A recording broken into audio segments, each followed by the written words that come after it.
seja bem-vindo a esse vídeo. Hoje eu quero bater um papo com você sobre resiliência. O que é? Qual é a definição de resiliência? Para que ela serve? Qual é o impacto dela na nossa vida?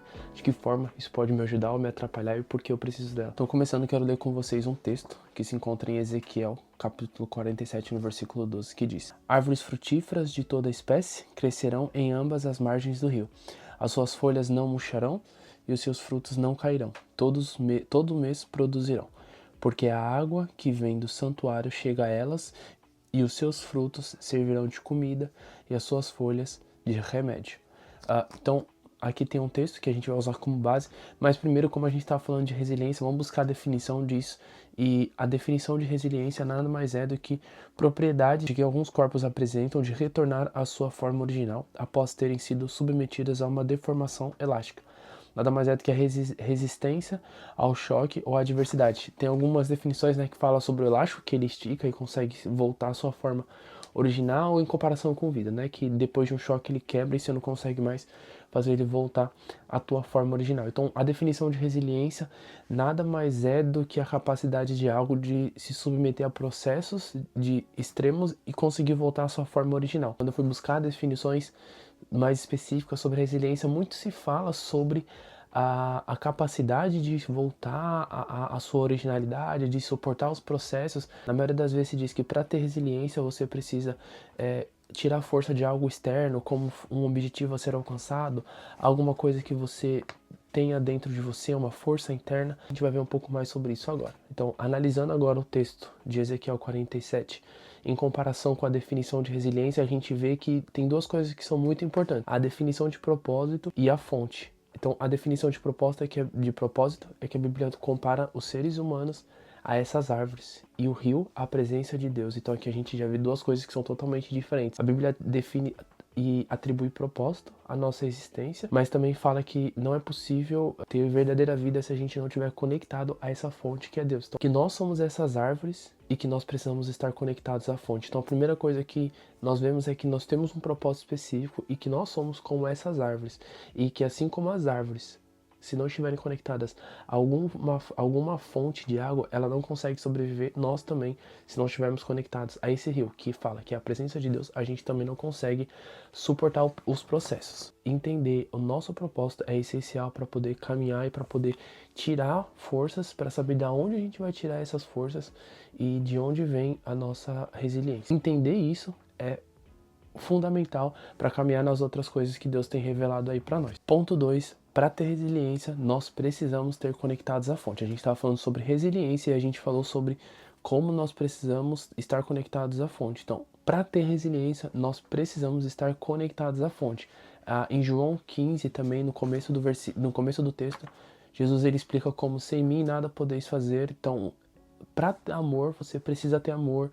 Dificilmente uma pessoa amargurada consegue demonstrar amor porque ela recebeu maus tratos e etc. Então, não se pode dar amor sem ter amor. Isso é uma máxima verdadeira. Então, você não vai conseguir amar alguém verdadeiramente sem ter isso dentro de você.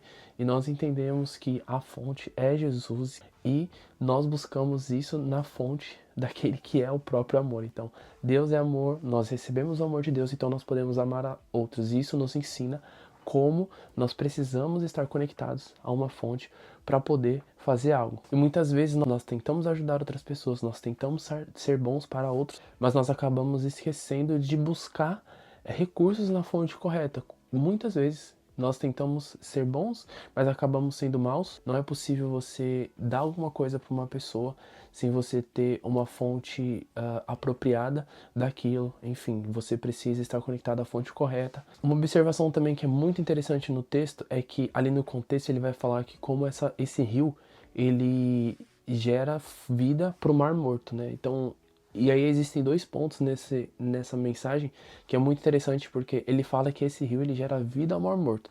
Primeiro que isso é literal, isso é real e isso tem acontecido recentemente. Foi encontrado lá fontes de vida no Mar Morto que não tem como, etc. A ciência explica. Isso tem acontecido de forma natural, na literalidade, e também isso é espiritual e fala como somente da fonte que Deus é, nós podemos gerar vida para aquilo que está morto. Então você não consegue trazer algo de volta à vida. Uma vez morto, está morto, você não consegue trazer algo de volta à vida, principalmente quando se fala de outros seres humanos ou de situações que se dão como perdidas. Mas o texto ele vai falar, o contexto ele está explicando como essa fonte ela é tão poderosa que por meio dela nós podemos gerar vida aonde nem tem vida ou aonde existem situações de morte. E isso é muito interessante e muito importante a gente manter na nossa consciência. Ponto 3. Todos os meses produziria frutos. Aqui o texto está falando como todos os meses essa árvore vai dar frutos, ela vai dar resultado. E é importante a gente entender que Jesus ele é paciente. Então a gente pensa nas estações como momentos ruins, momentos bons, dias de sol, dias de chuva, dias felizes, dias tristes. Mas Jesus ele é paciente, então Deus não está cobrando a gente falando que nós vamos ter que dar frutos o tempo todo, que, enfim, você precisa ir frutificar e dar resultado, etc. Sabe, ele não é o chefe que cobra resultado independente das suas fases. Mas ele fala que o que ele está querendo dizer aqui é que, independente do processo que você estiver passando, você vai dar fruto, que nós somos capazes de dar frutos. E é sobre isso que ele está falando. A Bíblia fala que em Eclesiastes, capítulo 3, que existe tempo para todas as coisas. Aqui é interessante lembrar que o aparecimento do fruto, ele é o último processo da frutificação. Então, tudo isso está acontecendo de uma maneira que a gente não vê, tudo está acontecendo de uma maneira que a gente não sente. E ver o fruto na árvore é o último processo da frutificação. Então, lembre-se que, mesmo nos dias ruins, Jesus está contigo, que Ele está com você, que Ele não te cobra, que Ele não é ignorante, que Ele é paciente e que Ele entende que nós somos feitos de fases, mas entenda também que Ele quer que você saiba que mesmo nos dias ruins você vai dar frutos, que você vai frutificar, ainda que internamente, ainda que você não esteja vendo isso, tudo isso está acontecendo de uma maneira que você não vê. E aqui no ponto 4, a gente aprende sobre como as folhas dessas árvores servem de remédio para outras nações. E aqui a gente está falando de um estado incrível que é, mesmo quando você estiver passando por processos de dores, você ter capacidade de frutificar, porque as suas folhas, a Bíblia está falando que essas folhas dessas árvores, elas serviam de remédio para outras nações. Isso quer dizer que, mesmo quando você estiver passando por um dia difícil, você chegando no seu trabalho, você vai ver alguém que está passando por um dia ainda mais difícil. E mesmo no seu dia difícil, você vai conseguir ajudar essa pessoa, vai conseguir animar ela.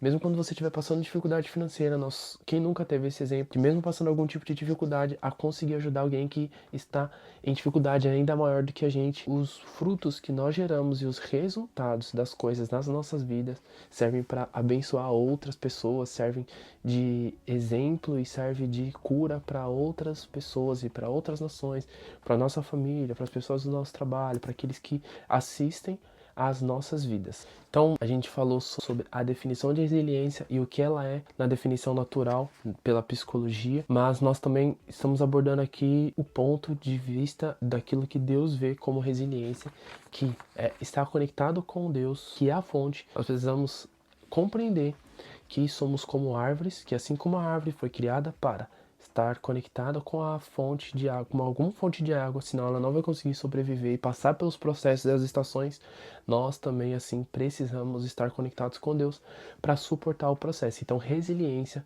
segundo a Bíblia, é a definição de estar conectado junto à fonte das águas, que é a definição de estar conectado junto a Deus. A gente entende que estando no lugar certo, fazendo a coisa certa, estando no lugar certo, definição de propósito. Somos árvores criadas para estar conectados com Deus. E vemos que homens e mulheres de Deus passaram por coisas ainda piores e ainda assim eles foram vitoriosos, passaram pelos processos, suportaram tudo isso porque eles estavam conectados à fonte e isso não seria possível. Então, estar no lugar certo e ter o entendimento correto faz com que a gente possa suportar os processos e ainda frutificar. Então, esteja no lugar certo, esteja conectado à fonte. Estar conectado com Deus é a sua maior fonte de resiliência para passar pelos processos. Você vai passar por todos os processos e você ainda vai frutificar e vai conseguir ajudar todos que estão ao seu redor. É isso. Espero que você tenha gostado desse vídeo. Espero que algum desses tópicos tenha falado sobre alguma coisa na sua vida que você precisa mudar. Não se esqueça de se inscrever no canal, de comentar, de compartilhar. Ora sobre isso. Obrigado e é nóis. Deus abençoe. Até o próximo vídeo.